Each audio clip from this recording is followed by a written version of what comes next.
Okay, guys, so this could be my video to end all of my videos. So, trigger warning, I'm going to be talking about essay, and we all know what that acronym stands for at this point because we're not allowed to say the words on YouTube because it's a big shameful word, which it shouldn't be. It's something that we should be able to say, and it is about accusations and false accusations and the impact that it's having on females and young women and female culture as a whole, and on the men that are living as sitting ducks, just waiting for a woman to hate them enough to whisper those words because they're instantly assumed guilty, and they are determined to be criminal and like just every form of demonic socioculturally as soon as those words are whispered and the accusation is made, whether there's any relevance to it or not. And I am specifically bringing this up in reference to the Blake Lively and Justin Baldoni issue and thing that is going on. I'm sure everybody is very much well aware of it, and how she basically, like, I needed to talk about this. I wanted to make this video. I didn't want to. I needed to make this video, and I need to make it so badly because I myself have been a victim of SA, and I have also seen it from the other side where I myself have worked professionally with victims of SA. I worked as a forensic investigator and a SA examiner where I collected evidence and DNA and testified in court and testified as a witness to the evidence collected, and that be biological evidence, that be testimony and witness statements and all of this sort of stuff, and worked with the police, and I've been a victim of it. So nobody can say you don't know what you're talking about, you've never experienced it. I have experienced it, and it wasn't whispered words that were inappropriate. It was an essay. Okay, so I do feel like I am qualified to speak on this issue and on this matter. Now, what I want to say is I feel like the Me Too movement has gone absolutely batshit crazy.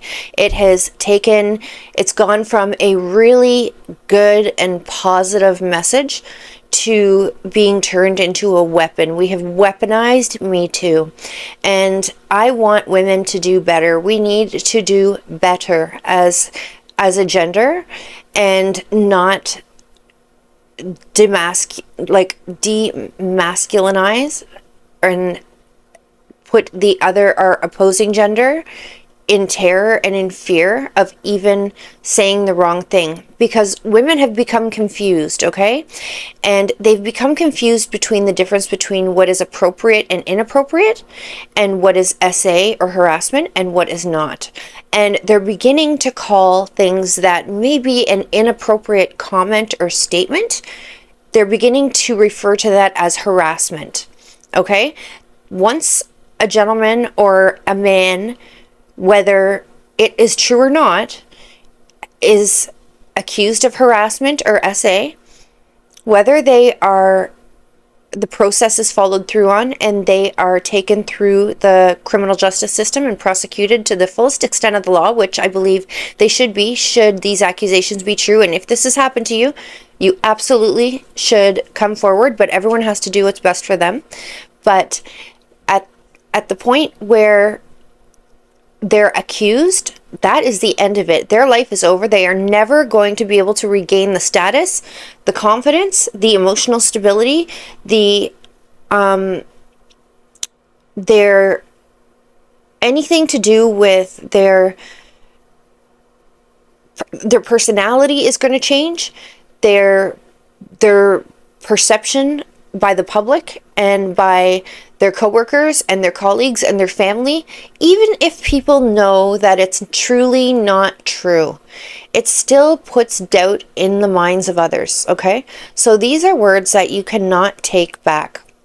And in the case of the Blake Lively, Justin Baldoni situation, it infuriates me to such a degree because the big main accusation was during the scene. We've all seen it, I'm sure, on our feeds and on the news, where they're dancing, and he's doing what I feel is the appropriate thing that would make a romantic or intimate scene, which it was, whether it be an emotionally intimate scene or a sexually intimate scene, very comfortable. And he managed that by talking about his wife and discussing his family, and that takes the intensity and the emotional intimacy out of it and makes it an acting moment.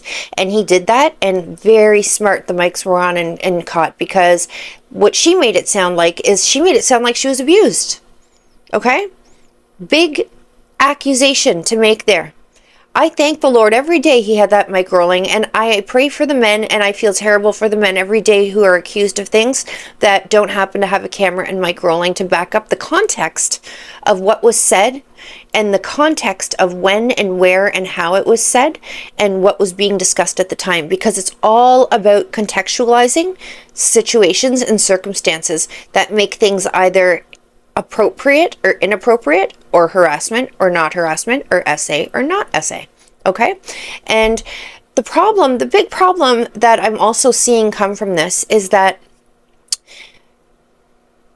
situations like this case, it's become obviously very clear that she was dishonest and she blew it out of proportion, and he was acting completely appropriately and within completely professional boundaries, and she turned it into a ferocious accusation to try and destroy him and eliminate him and wipe him out.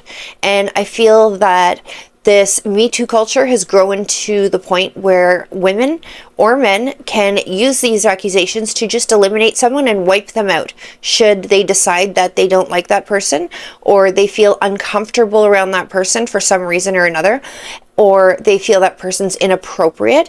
And I want to define the line between inappropriate conversation and comments and behaviors and criminal comments and behaviors.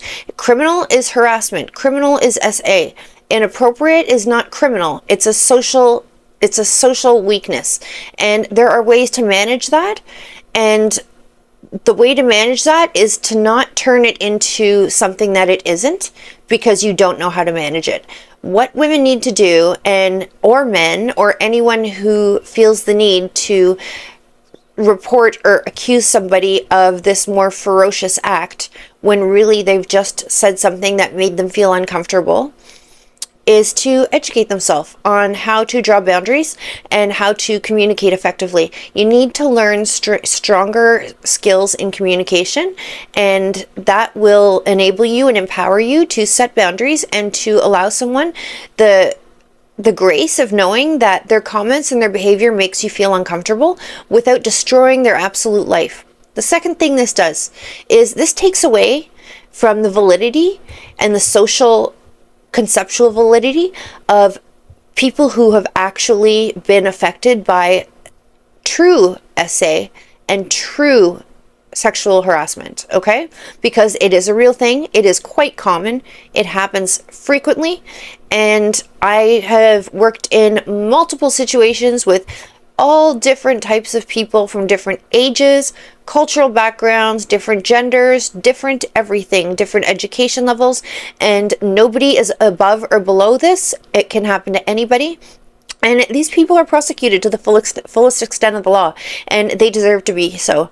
But it is taking away from the validity of their stories and their truth and the concept of them publicly. So, and let me tell you, coming forward with an accusation like that when it's true, going through the process of making sure somebody is held accountable for their actions when they have perpetrated something like this against you, it's a whole traumatizing event on its own. The original event is traumatic, and then the process that you go through in order to prove it and to defend it, because let me tell you, crowns will put you through the ringer, and they will run you up and down to make sure your story has no holes in it before they lay a prosecution. And so they should, because if we're going to make an accusation, we should be accountable for it. We should be able to answer all the questions necessary, and we should be responsible for every word that comes out of our mouth, okay? And that's why it's such a serious matter, and not to deter anyone from reporting it, because it should be reported. People need to be held accountable, and that's the only way to change this. And real accusations need to be pushed forward to the forefront and need to be pursued. So I encourage anyone who experiences this truthfully to please come forward and report it. Go to your emergency department and they take it from there. You will see a professional essay examiner, and they will involve the police if you want the police involved. If you do not want the police involved, they will perform the DNA collection and put together a little kit, stick it in a freezer, lock it away, put a tag on it. It sits there for 6 months in case you decide you'd like to prosecute and involve the police. And if you don't want to involve the police, you still get the medical care that you need. You get prophylactic antibiotics, and you will get all the treatment you need to keep you healthy and safe, prevent any diseases or illnesses from affecting you as a result of your experience, okay? So if this has happened to you, please come forward, but it's not an easy route.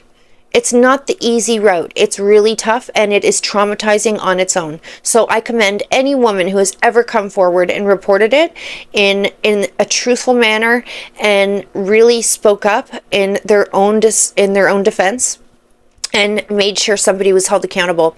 But people like Blake Lively making comments and making it seem like they were abused and assaulted and all of these things because there were a few comments made that she may have truly, sincerely felt were inappropriate or made her feel uncomfortable. Maybe she did feel uncomfortable. Who knows? Maybe her social skills are just like the size of like an amoeba, and those comments made her feel uncomfortable. Maybe Justin Baldoni speaking about his wife made her feel uncomfortable.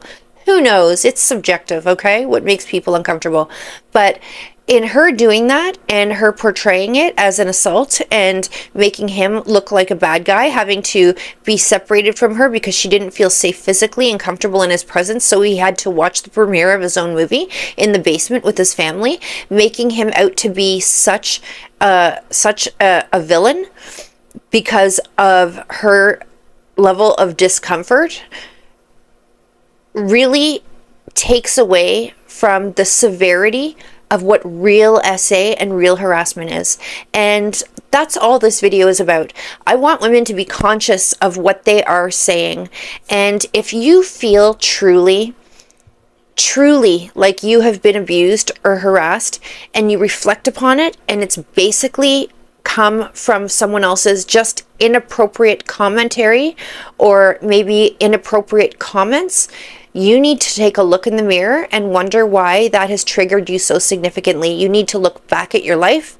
You need to look back at your childhood. You need to think really hard about why that is so triggering to you and why you feel so threatened and sexually violated by someone's inappropriate comment or comment made in poor taste, or just something that is just off and wasn't right, something they shouldn't have said, okay? Like something that's just off, okay? You really need to wonder why that's affected you so negatively, that's what you attributed it to immediately, that it's an SA or a harassment situation, because that's not a they problem, that's a you problem. And that's the kind of problem that maybe you need some therapy for, you need some counseling for, to talk through and try and figure out. So ladies, let's just be aware of the accusations we make. And if you hate me because of this video, then hate me, delete me, cut me off, unsubscribe, do whatever. But if you find any of this information valuable and maybe a little eye-opening and maybe something to self-reflect upon, or think about the people around you and how easily it is for us as women to destroy the whole future of a man, and all he has to do is make an off-center comment that he thought was appropriate, like, oh, that skirt looks nice, or your hair is pretty, or you smell good, or talk about their wife at the wrong time, then you know what? that's a terrible world for a man to be living in. And if it's the woman that's the victim of this, then it's a terrible world for a woman to be living in. We shouldn't have the right to do that. People are innocent until they're proven guilty. If you do not want to pursue them criminally, then they are not proven guilty and they remain innocent. And you know in your heart whether they are or not. But if you don't decide to come forward and pursue it, then I'm sorry, they are innocent, because they have not been investigated. They haven't had the opportunity to give a statement, to explain. There's been no opportunity for witnesses to speak on it. All it is a subjective opinion and a subjective emotion that you are feeling, and that's where it sits, and that's where it will die, because you haven't come forward. So if you truly feel like something's happened to you, come forward and let the professionals investigate it. And if you don't, but if you know something hasn't happened, but you feel like you're responding that way, then get some help, talk to somebody, because you're hurting and there's something that's hurt you and you deserve to get to the bottom of it, so you don't feel that way every time someone makes an off-center comment or something that makes you feel uncomfortable. And that's the video, guys. I just wanted to say this. Women can do better.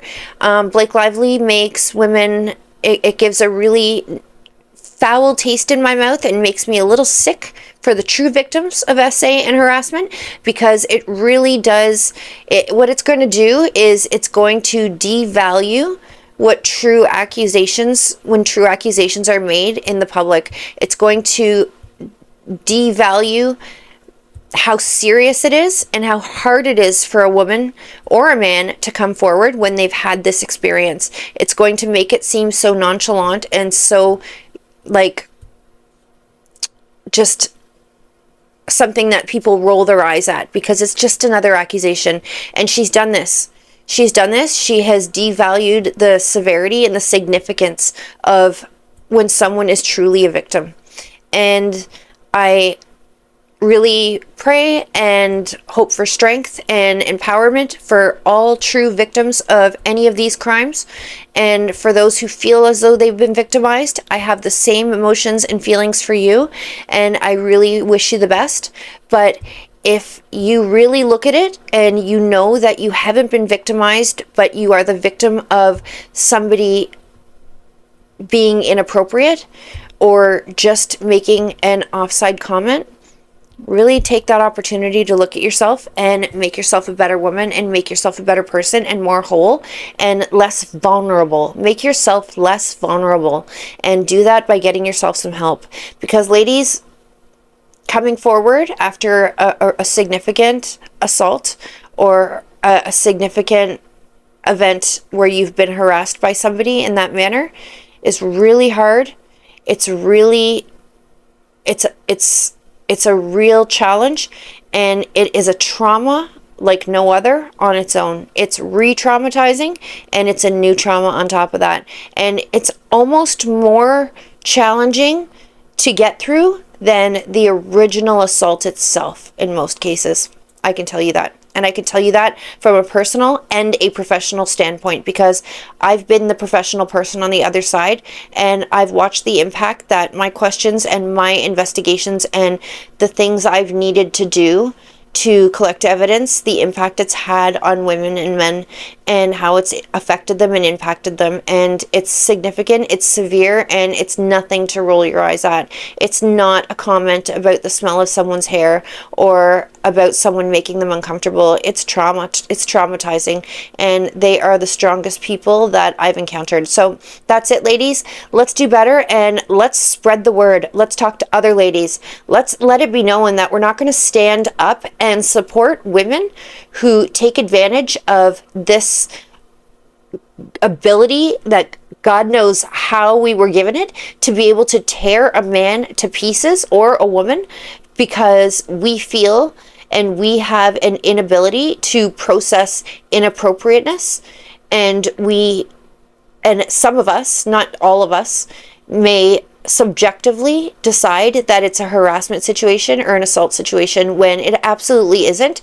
It's about our poor communication skills and our inability to set boundaries and our own personal vulnerability due to problems that we've had. So spread the word, share it, like it or hate it. Subscribe to my channel if you support me and if you support this. And let's be really great people and great women and great leaders in society and in culture. And let's be real and have real conversations about real issues, even if it doesn't reflect so wonderfully on the female gender, because it's not the female gender. It's a few select people who make us all look bad. And it's a few select people who put men in a situation where they're walking on eggshells, terrified to communicate with women in the workplace. They're terrified to communicate with women in social situations. They have to watch their every word, and it's not fair and it's not right, and I don't stand for it. I don't agree with it. I think it's wrong and it's disgusting. And what it does to true victims is disgusting as well. So that's the video, guys. And I hope everybody is doing well. I hope I haven't offended or hurt anybody's feelings. But that's my opinion, and I believe I have the qualifications to speak on this, and my opinion isn't based on subjective matter. It's based on facts. It's based on objective data. It's based on experience, and multiple forms, and I'm going to share it. So there you have it. I will see you all soon.